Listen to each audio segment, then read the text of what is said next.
joining us for another edition of SPINcast. Today we have Jeff Brokaw with us here from Charlotte. He is one of the owners of the Charlotte Phoenix as well as Charlotte eSports, and I'll let him get into the who's and what's of both of those organizations. But before we start with that, thank you, Jeff, for joining us. How are you doing today? I'm doing good. Thanks for having me today. You got it. I appreciate you being here. Tell us a little bit about the Charlotte Phoenix. Tell us a little bit about Charlotte eSports. But before we leap into that, obviously, please tell us a little bit about you, your background, how you got to be in this space to where we are today. Yeah, so I started off teaching myself to code when I was about 13 years old. Back in the days, for I guess the older viewers that remember when AOL used to send out floppy disks. It seemed every day you would have one in the mailbox or in every magazine you opened up. There was an ad for 10 free hours, 20 free hours, all these different promotions going on. And that's when you had to pay, I guess, by the minute for the internet. And at times it changed a lot in those 25 years. But I asked my parents to let me have the free trial. And after about 3 weeks of begging them, they finally let me sign up for the 10 free hours of AOL. And I was pretty interested right away in learning like the inner workings of the internet. This was back in the days when I think NBA didn't even have a .com. The NFL did. Most pro sports teams didn't. So very, very, very early on into the internet days. So I went to Barnes & Noble. There was no YouTube, no lynda.com, no online training courses back then. So I went to Barnes & Noble. They had a really, really small computer programming section at that time. Picked up an HTML, CSS, Java, JavaScript book and started teaching myself to code. And have always just stayed kind of in the internet business since then. Founded a few startups, had some fail, have some that have done pretty well. And I got approached about 6 or 7 years ago by a venture capital firm. And so decided to go with them. That was one thing that I'd always wanted to do that I never had. And I was brought on to try and find, future trends, emerging markets, and esports came across my desk.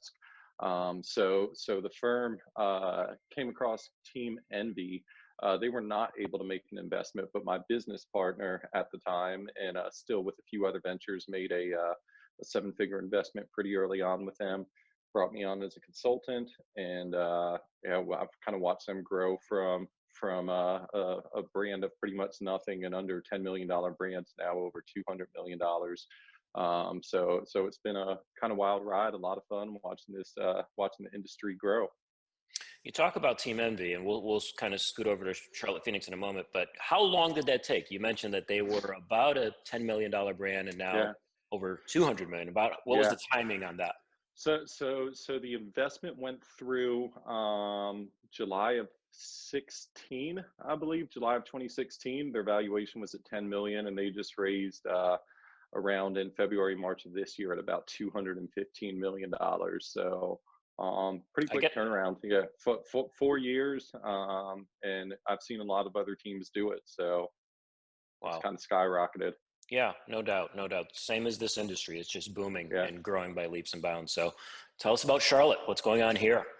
Yeah, so I've been in Charlotte since I was 3 years old. I've always called it home. I didn't want to move out to Dallas when Envy took that investment. Definitely wanted to stay here. This is my roots. So Josh Richardson and CJ Collins founded a company called Charlotte eSports, and they really focused on doing LAN events and consulting. And they approached me about a year ago and said that they were looking to bring in a third partner, somebody who had some more experience on the business dealings, the business sides of things, raising capital, and just really making sure that the team runs smoothly from a business perspective. So I joined forces with them.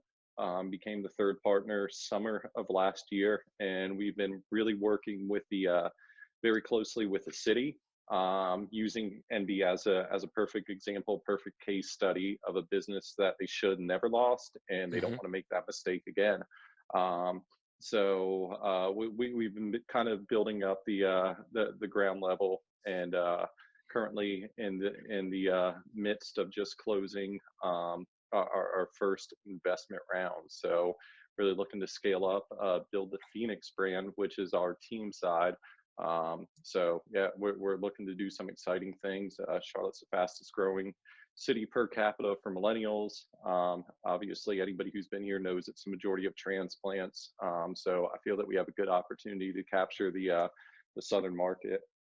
Yeah, no doubt, no doubt. Tell me a little bit about, just for the layperson to really understand what that economic benefit would mean to the city of Charlotte to a degree. If, again, if you were to capitalize on a major esports team and major events that were to be held here in Charlotte, what does that look like for the city? Yeah, yeah. I mean, it's huge. I mean, we've been fighting to get the RNC here, which we have coming up. We had the NBA All Star Game last year. The CIAA has been in Charlotte for a number of years. That just wrapped up.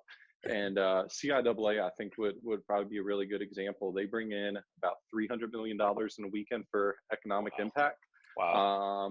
But for comparison, the state of Georgia, primarily these dollars were in Atlanta. They did $985 million in economic impact last year. So that's a lot of dollars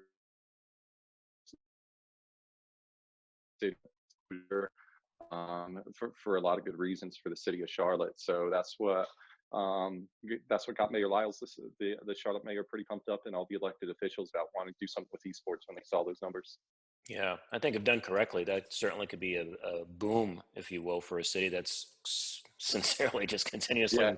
growing the way it's been growing since I've been here. So, speaking of, I know from the Charlotte esports perspective, they have held a number of community style events for esports back when things were normal, if you will. Yeah. So tell us a little bit about that, and how can the community get involved with that once things kind of revolve to getting back to normal? I'm sure you're hosting some online events as well, more than likely. Yeah, absolutely. So for the online side of things, we're getting ready to hold a Valorant tournament. So if you just check out CLT-esports.com, you can look at information, register for that. I believe we're giving away a $5,000 prize pool for the winning team. Valorant's only been out for about 10 days, but have had, gosh, I looked up data for this weekend. It was 26.2 million hours streamed this weekend alone on Twitch. So that title's doing a lot for the industry. But yeah, we've done LAN events. We did one at my co-working space, $5,000 Call of Duty tournament. That pulled about 400 people in between participants and spectators. We've done events, Fortnite events at Top Golf. We just recently did a Rocket League tournament with a brand called 54 Sport. That dabbles a lot in the PGA actually, and they saw an opportunity to go from PGA to esports and try and do some stuff in that space. So we've hosted a lot of co-branded events, and we will continue to do so when the new normal, or when we are back to normal, whatever that looks like. We're going to continue to do those, and would like them to just continue to get bigger and better. So yeah, check out CLT Esports and just follow us, and we'll keep you posted on all the events going on. Awesome. Awesome. That's certainly a great outlet, especially now. Everybody's kind of at home and Mhm. looking for something to do. So Yeah. that's fantastic. Let's talk a little bit about esports in general at the younger generation, meaning for middle school, high school students who like to game. Some are really active in it, some are kind of in between, and some are doing it now because they've got nothing else to do. In talking about just esports, well, that's pretty straightforward. Well, they're sitting there and they're playing a video game. We get it. But there is more to it than that, especially as you get to the higher levels.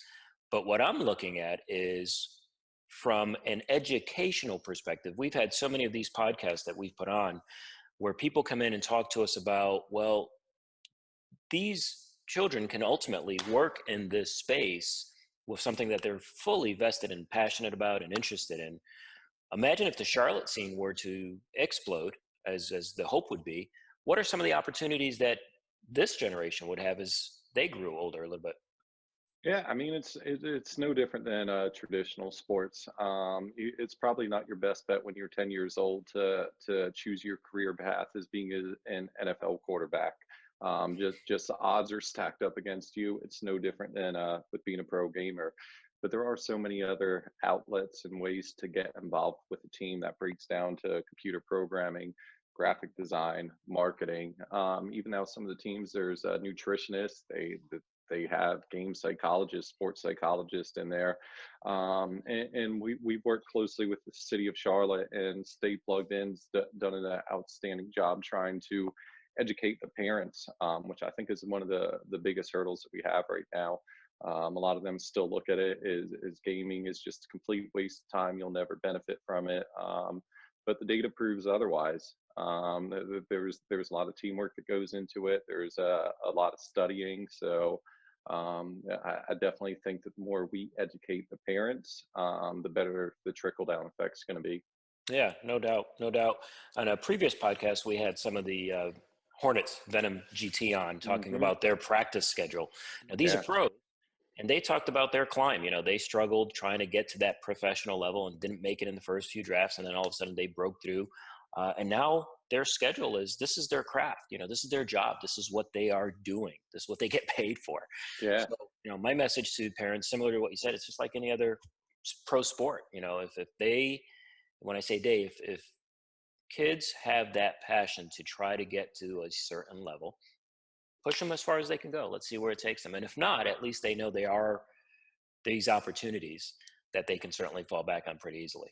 Yeah, exactly. And I think that's the difference between esports and professional sports, where if you're out there throwing a football for 8 hours a day and you don't make it to the NFL, you really don't have a lot of other jobs that are going to say, how far can you throw this football?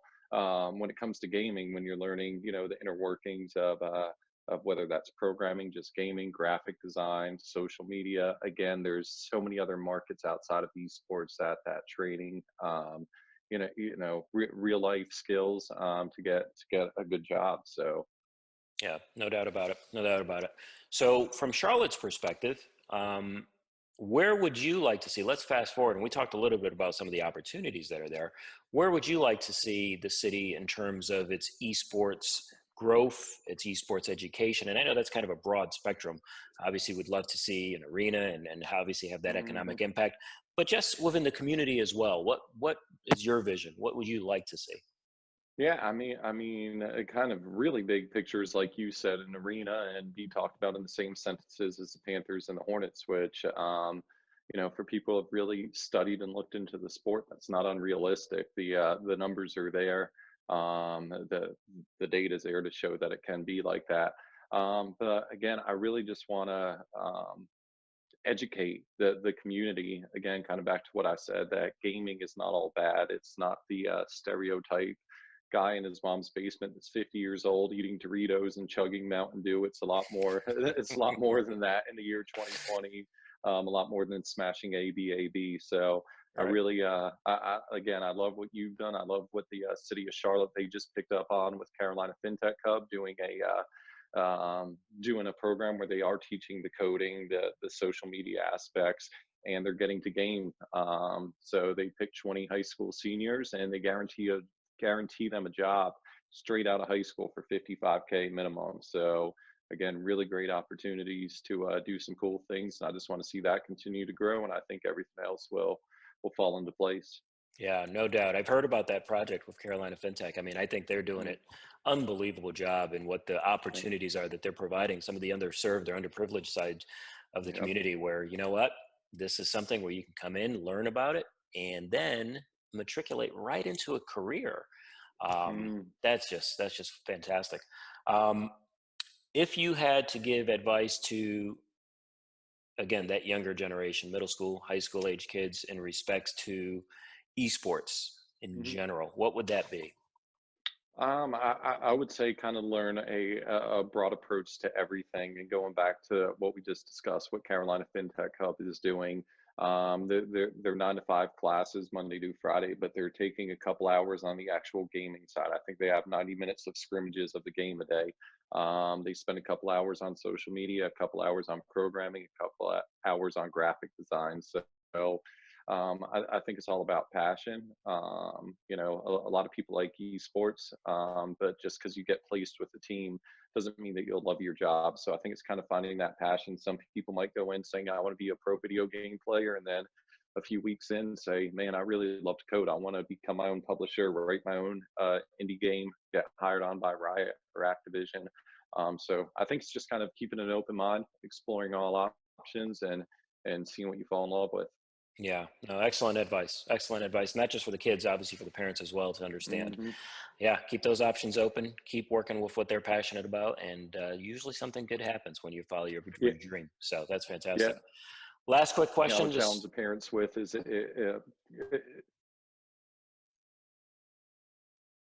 go ahead. nope. Sorry, you broke up there. You froze for a second. Say that again. Last what? No, no, I was going to say one thing I would challenge parents is if you could guarantee your child or your child could guarantee that they would get a job at 18 years old paying 55K a year, not knowing what it is, I think 9 out of 10 would say go on, pursue that career if you're Yeah. making that just base salary. So again, I think it kind of shows the realness of the growth of this industry.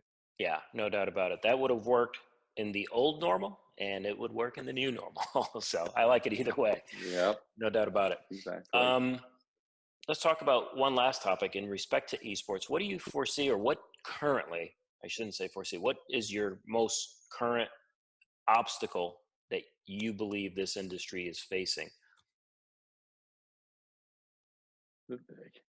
Yeah, I think the biggest obstacle right now is kind of what we've been hitting on. It's really just educating and